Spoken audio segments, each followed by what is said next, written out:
See that big rig pulling up in the back? I hope you can see it. I know you can hear it.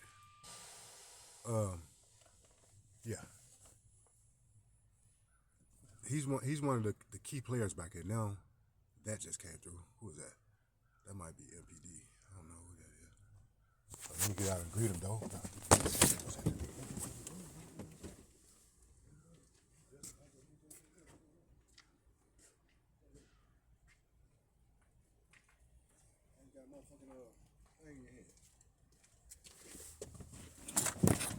Hey, look, that's the police right there. That's the police. They just was in that parking lot over there. That's the feds. Because that one motherfucker had a CB radio in his fucking hand. He had a CB radio in his hand. I'm telling you, they rolling right now because they know I got some shit inside this motherfucking vehicle. They know I'm sitting on a mount of evidence. So, you know, they just was in that parking lot behind us. Over in the other parking lot over there. You probably can't see. I'm gonna have to walk over. They just was over there. I was looking at my rear view and I saw them. I saw them just over there, right? And now they come creeping around the corner. So I said, I'm thinking it's one of them niggas, right? Okay, well, they federal agents, man. I'm gonna show you some respect, okay? I thought it was some niggas coming around the corner, so I'm gonna greet their ass with fire, right? But no, it was two white guys. Two white guys, and they know I'm sitting on some shit, right? They know I'm being slowly poisoned because they didn't turn this thing off in the door, right? So when I do go down, best believe it was because the dum-dum did not remove the device. Yeah, yeah. It's in the door and it's still on. Still reading high. The shit in the back still reading high. Well, they turned the one in the back down. You saw that. Y'all saw that with your own eyes, right? But yeah. So you know, they agents. So I got to show them some respect. I ain't gonna mean mug them or none of that shit. You know what I'm saying? As much as I hate to do it, I'm obligated because I too am a statesman, right? So if you was living under the jurisdiction and dictatorship of my government, you better show some respect to representatives of the government. So I'm gonna do that for them, right? I swear I'm gonna do it. They don't do it for me, right? But they ain't killed me yet, so you know, it's not like some of them don't want to. But you can't make me believe that all the agents involved want to see me dead. Some of them are secretly cheering. But yeah, so this dude in that big rig back there, he just pulled up. So yes, there will be an attack tonight. There will be an attack. I expect a bad attack. So I'm going to go and water up and stuff like that. Should I eat? I definitely should eat. I should not be going through this stuff without food on my stomach. Because I ate breakfast yesterday. But after that, you know, I was, attacked so bad that, sometimes this stuff it just make you not want to eat. It takes your appetite away. And sometimes it makes you hungry as hell. Like when I dropped Carlos, the agent provocateur, off, I was hungry as hell. But I didn't want to get up out the car. I mean, I was just, sometimes I just get, I get beat down mentally sometimes. I just don't want to be around nobody. So I did not want to get up out the car. So I only ate breakfast yesterday, and it was, they serve you breakfast over at the Union Mission, small ass bowl of cereal and a biscuit, a donut. Shit. So yeah, I was hungry toward the end of the evening, but I sucked it up. And sometimes, you're going through stuff like that. Yes, you have to eat, but you have to eat the right stuff. You have to eat things that replace nutrients and minerals in your body. You can't just eat. I mean, if you have to, you just gotta eat. You gotta eat to survive, but preferably, and that's what I'm gonna start doing. I'm gonna have to stop smoking. Me smoking and drinking. That's gonna facilitate. The death process, and they know this. They know it. And right now I guess, normally I would smoke. Okay, so now I hear the ringing in my ears. Bad sign, right? So, normally I might smoke 2 packs of the Swishers every day. I think in cigar world, that's a semi-heavy smoker. Now, we know that, people smoke cigarettes, they go through a whole pack of cigarettes, pack and a half, damn near 2 packs of cigarettes a day. When I stopped smoking cigarettes, I was up to 2 packs of cigarettes a day. So, I haven't smoked a cigarette since 2012 on Halloween, 31st, October 31st. But those last couple of days, I was like, damn, man, shit, I might well just hit a damn cigarette. But thankfully, I didn't. So again, I'm dehydrated right now, and that's not good because the last time I had water was yesterday evening. It hasn't been quite 24 hours yet, but when you subjected to these type of attacks, you need to keep water in your system. You have to keep water. You got to stay watered up because if not, you're gonna shut down. And I'm gonna tell you like this here.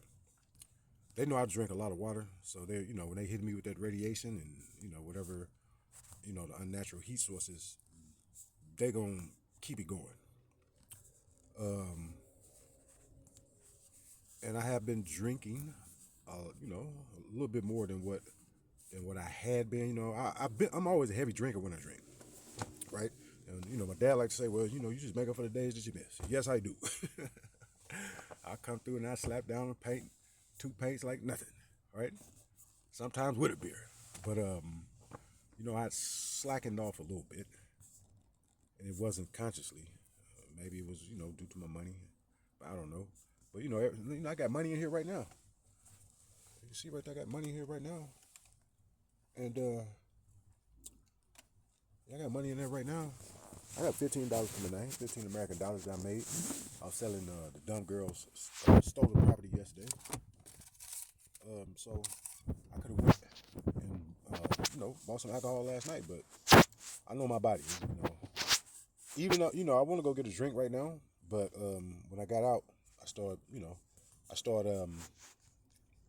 feeling the effects, and it hasn't been often. Because I'm a very physical dude. I mean, even right now, at some of my weakest moments, I still can put the slap down. So don't underestimate me. But I recognize when I'm in the danger zone, right? So yesterday, I made a conscious decision. There'd be no drinking today because I was completely dehydrated. I mean, I think yesterday I only had two of those little, the normal. Where they at? Hold up 1 second. I just throw it out. But two of the little bottled waters, which isn't much. I should have drunk well over a liter, or I should have drunk a liter for sure. But now I'll go get some water. But yeah, so I made the conscious decision not to drink.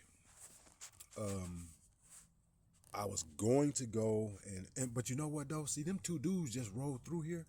They might be rolling through as a prelude to setting up the infamous batteries.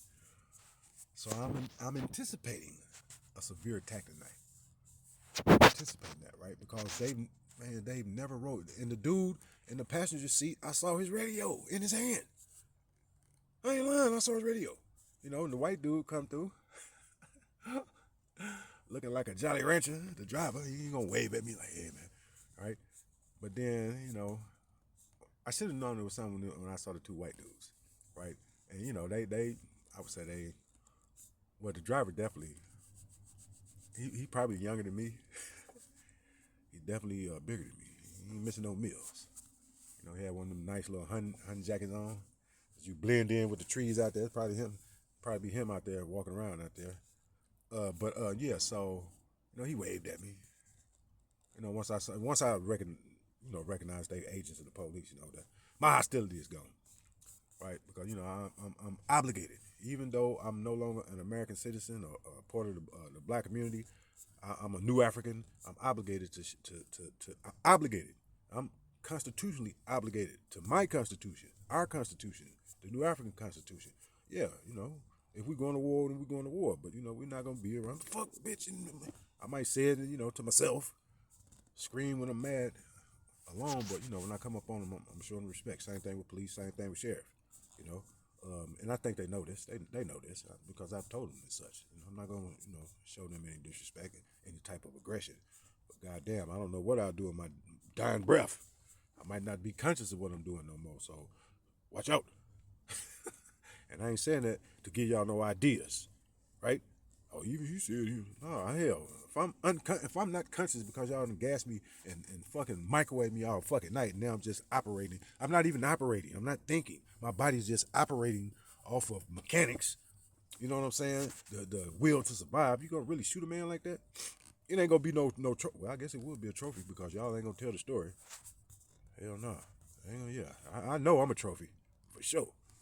Yeah, Dumela is a trophy.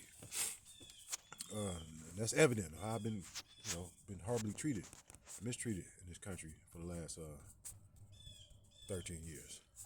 But yeah, so yeah, they were the feds, not MPD. They were the feds. You know, the National Guard is like four of them walk, but they probably just walking a lot.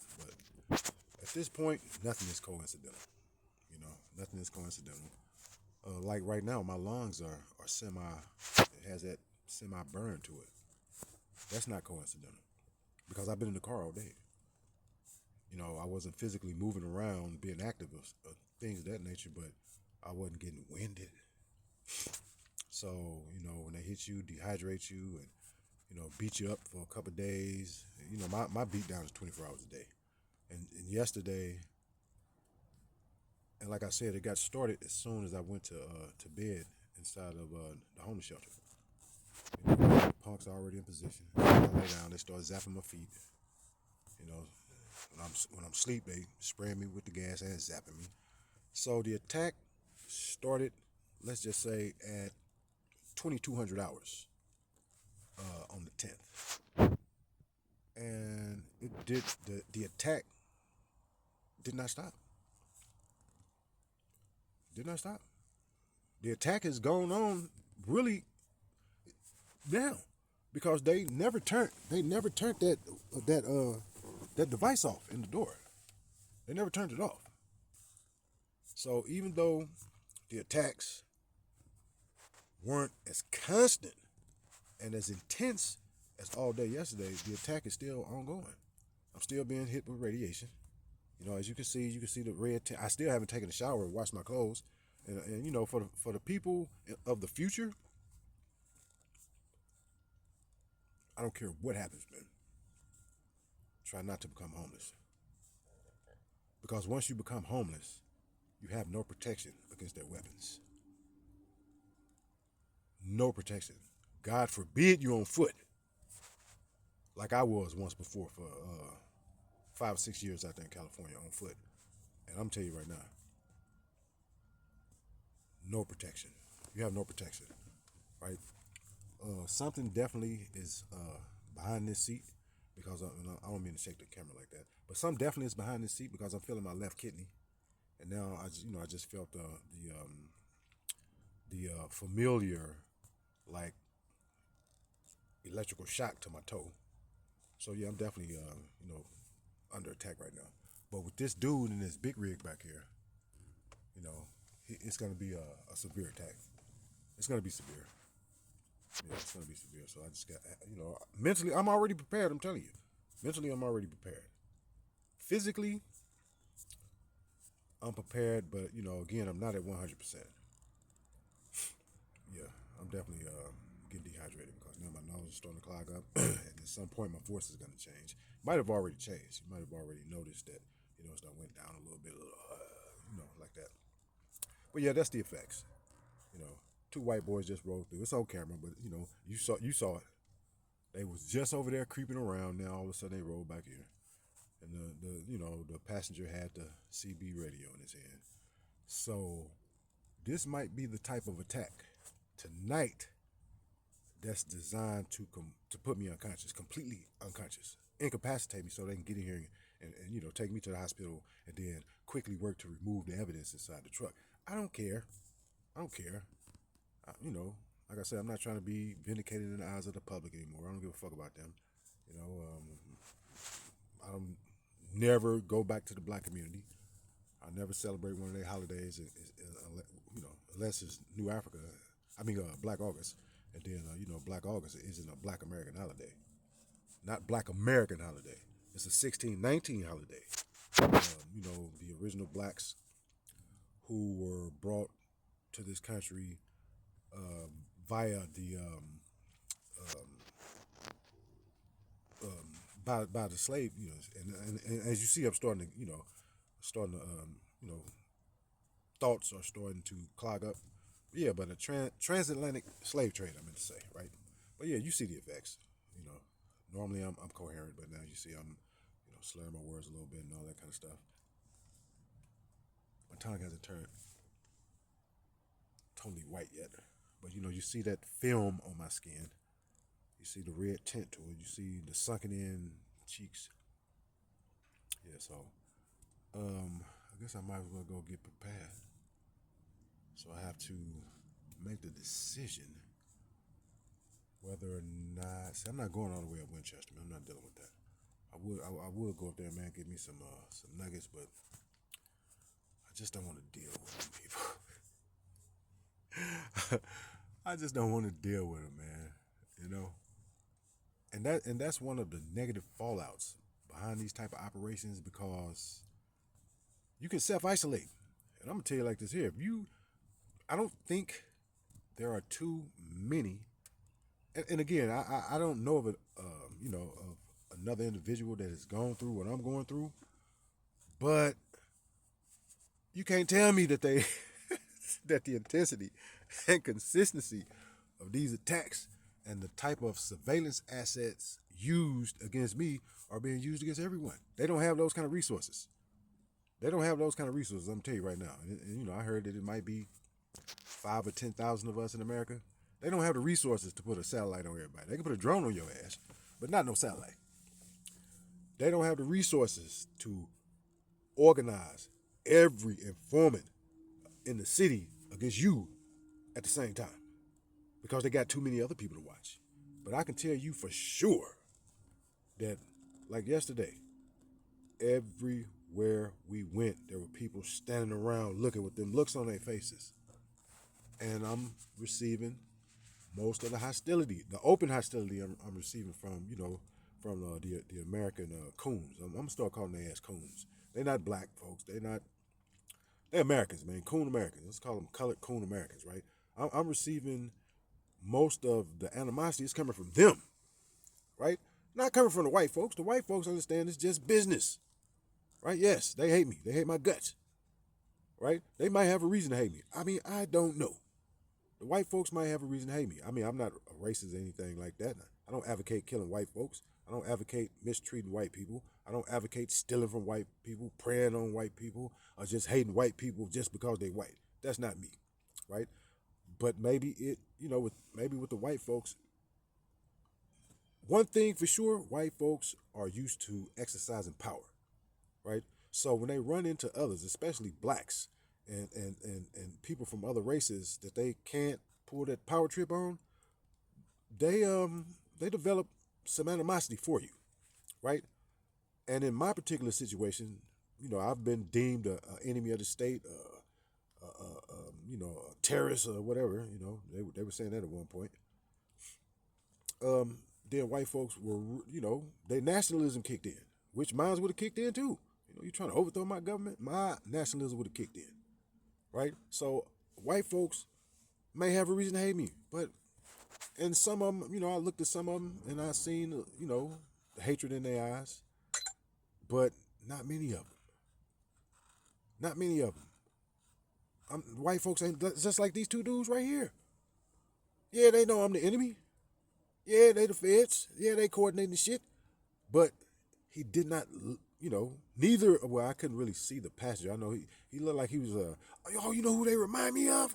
Man, they remind me of Agent Schumacher. And what's the other agent in the book? In my book, Strategic Alliance, man. Look, man, remind me of them, right? And you can tell, yeah, I'm forgetting the characters in my own book. Oh, Goldstein. That's who they remind me of. That's the Goldstein and Agent Schumacher team.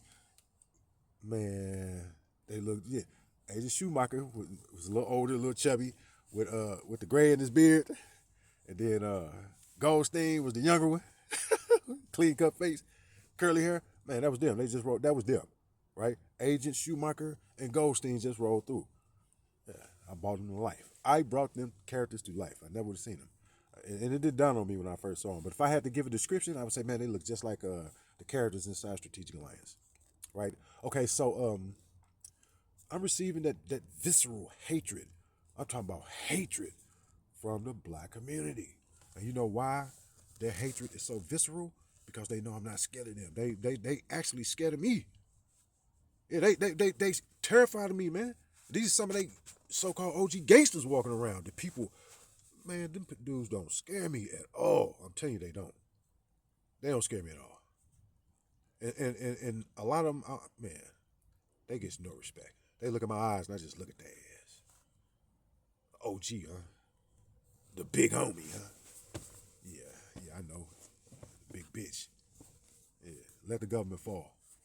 Let this government fall. Watch the army that I raised against you, big homie. You're going to see what terror is about. I'm going to chase you to the farthest corners of the earth. You ain't going to have the police to hide behind. You ain't going to have the FBI to hide behind. You're going to fight. Your army against mine. OG. Whoever you may be. I was up inside that shelter the other night, and there was an OG up under me. But he's just a OG by default, you know. He ain't no gangbanging OG. He's just a homeless dude that showed up in the shelter. But he's coordinating with the young dudes in the dorm to assault me. I'm just saying to myself, man, I just really wanted to just look down at it and say, man, you pathetic, you old motherfucker. You leading these young dudes down a path that they shouldn't be going down. But hey, man, them your folks. I ain't with y'all community no more, so I don't care if all y'all die, kids and everything. I'm straight tell you. Your community is, man, y'all kick me out, and I'm glad. I don't want to be associated with weak people, man. I don't want to be associated with weak bitches. I just don't. You know, I meet you, and then all of a sudden, a fool come behind me and spread a rumor, and all of a sudden you don't want to talk to me no more? No, you keep your weak ass over there with your folks. You keep your weak ass over there fucking on them skinny pink dick white men. That's what you do. You go over there and you get the crumbs that they allow to fall on the floor while you lick it up off the ground. That's where you go. You stay over there. I don't want your little stanky pussy. But anyway, I'm going to go ahead and I'm going to end this video. Because I got to get it posted because tonight might be a night. It's going to be a rough one. I can tell you that right now. Them dudes roll through. They roll through. They've never done that. They roll through sizing up the situation. That's man, they've never done that. And then Agent Goldstein in the passenger seat, he didn't put his CB radio down. It was in his hand, in his right hand. Yeah, so you know I saw it. It was in his right hand. He didn't put it down.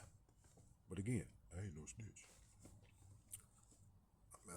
Man, you know, my people once told me, man, that telling on the police ain't telling, man, but I just don't think I can take the stand.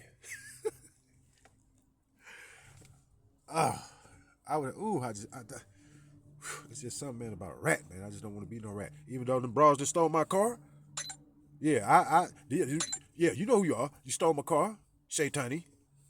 But yeah, so you know, I dropped the charges on your ass. You know, I got love for you. I don't know why I love your evil ass. I'm the one who named you Malaika Shaitani, daughter of the devil. See, I can deal with Malaika. I can deal with Shaitani. When you turn into Shaitani, which is 90% of the time, I know how to back up off you. Yeah, but you know, your sidekick, she gets prosecuted to the fullest extent of the law. I would not drop charges against her this time. See, last time, you know, and it didn't even have to go this far. Just bring my car back. I say, look, y'all can't be rolling around in that car.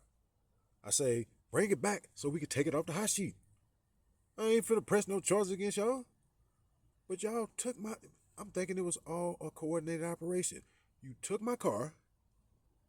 You knew everybody knew I checked into the hotel for the week because, you know, they followed me and my dad over there. So I'm in the hotel for a week, right?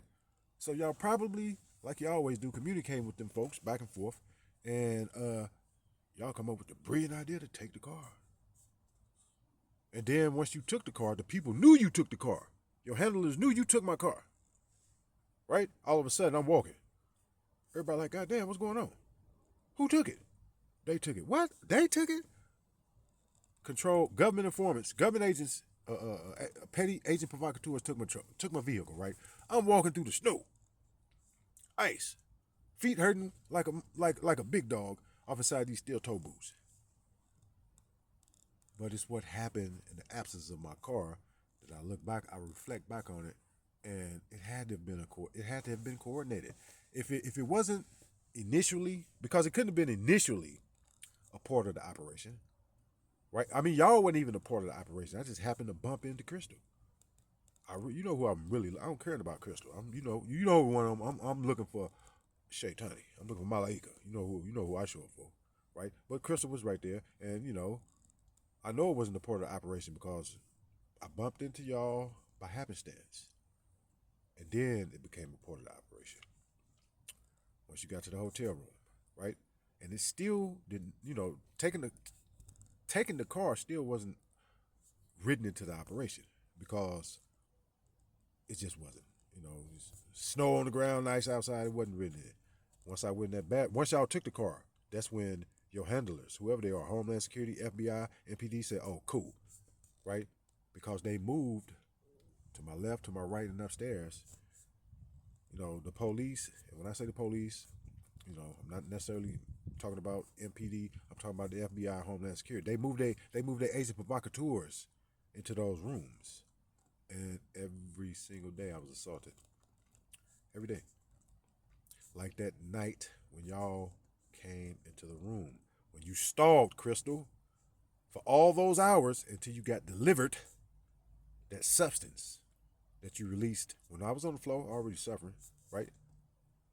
You and Malaika was on the other side of the room over there. She had her head down between her legs, trying not to, get a whiff of the scent. And for the first time ever, your ass was drinking water. That shit was having an effect on your ass. But it wasn't affecting you like it was affecting me, right? But see, the difference between you and I is that I don't mind dying. Man, I've accepted my fate. So when I go, right? Your ass was drinking. You was over there sweating. You was drinking water, like dumbass Carlos in here yesterday. I'm looking at his old ass over there. I'm like, man, you all right? It was me that was being assaulted. I was taking the full brunt. But man, my body has adapted somewhat. You have to adapt. There's no way that if your body doesn't make the adaptation needed to fight off some of that stuff, you gonna die, because these attacks lately have been intensified tenfold. I'm telling you now, tenfold. These these government attacks, man, they getting bad. Let's admit it. But yeah, so Carlos was dying. Crystal, your ass was dying. You were so thirsty, so dehydrated, that you actually drunk out of my jug.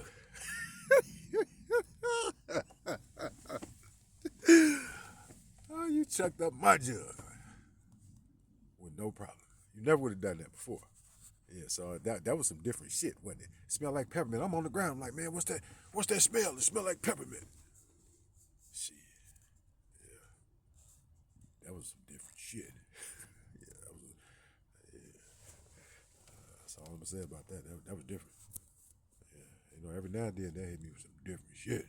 It's probably a new discovery, a new invention. Let's see how this doing. You know what I'm saying? That was different. That was very, very different. That was like that stuff they hit me with in San Francisco when when my probation officer tricked me into the building after I'd already been barred from the building for not again having a fight with they people. The amateur agent provocateur knocked him out in the probation office. And, I mean, he was on crutches. Yeah, so it's what he was doing on crutches that got him knocked out. I didn't just walk up to that man and knock him out. So yeah, old Gary, I call his ass the Richard Pryor of the probation department. He was funny as hell. Oh, Rico, man, just come on upstairs, man. So I go upstairs, man, and I looked at him, and I knew it was just something wrong. Why is he all of a sudden you invite me in the building when I'm banned from the building and you don't like going in the building? So we take the elevator up to the second floor. Gary walking behind me. And as soon as we reached the office, I walk in, he's like, oh man, I'll be right back. He did not come to the office. I'll be right back. Next thing I know, I'm sitting there, man. Oh, it didn't dawn on me, but it had a bleach type smell to it. Man. I don't know how Mary, my so-called therapist, how she walked her old ass up in there. This is when I knew she was an enemy. She had me fooled. Oh, little old Jewish woman, Mary. Oh, I don't know. She had me fooled. She had me fooled. Let me tell you why. I don't know if they gave her a shot. I don't know. But Mary came in there and she sat down like Mary would normally sit down. Maybe she was holding her breath at the time. I don't know. Carlos was trying to hold his breath yesterday. I clearly seen that, but you know he smokes. So a smoker, you gonna know they trying to hold their breath. See, before I started smoking, when I was in San Francisco, I could hold my breath for at least a minute. Now I gotta. But Carlos, he obviously was already trying to hold his breath. I'm like, man, y'all, I'm calm as hell, man. You all right, man? Oh yeah, man. Why you keep asking me that, man? You like you dying over there, boy. Sweat dripping off his nose. It was having an effect on his ass. See, I was already dehydrated. I wasn't sweating at all, which is a bad sign. But yeah, so we sitting in the probation office, me and Mary. Gary, he come in. All of a sudden, I gotta go. I'll be right back. I bet you will be right back. And we sit there, and I start feeling the effects. Like that's the first time. That's the first time that I had no spit in my mouth. So you know I'm panicking. I tell Mary, I said, "Oh, Mary, I gotta go. Yeah, I'll be back." Mary did everything she could to keep me in the office. She did everything. Well, just was a couple more minutes, right? And then when I walked out, and her and I, we walking toward the exit on the second floor. When we got outside, that's when I knew Mary was an enemy. She had this evil ass look on her face that only a white woman can do. Right? She had been in on the grift all along. All along, Mary had been in. But yeah, so let me stop talking because I need to preserve as much energy as possible. You see, my nose is starting to clog up. That's from the dehydration. I made videos earlier. It wasn't clogged up. Why now? I'm telling you why, because I've been hit with radiation. Heart was just racing a few minutes ago. I wish I could take my own pulse, which I try to sometime, but I don't know, I don't know how to do the reading. But yeah, so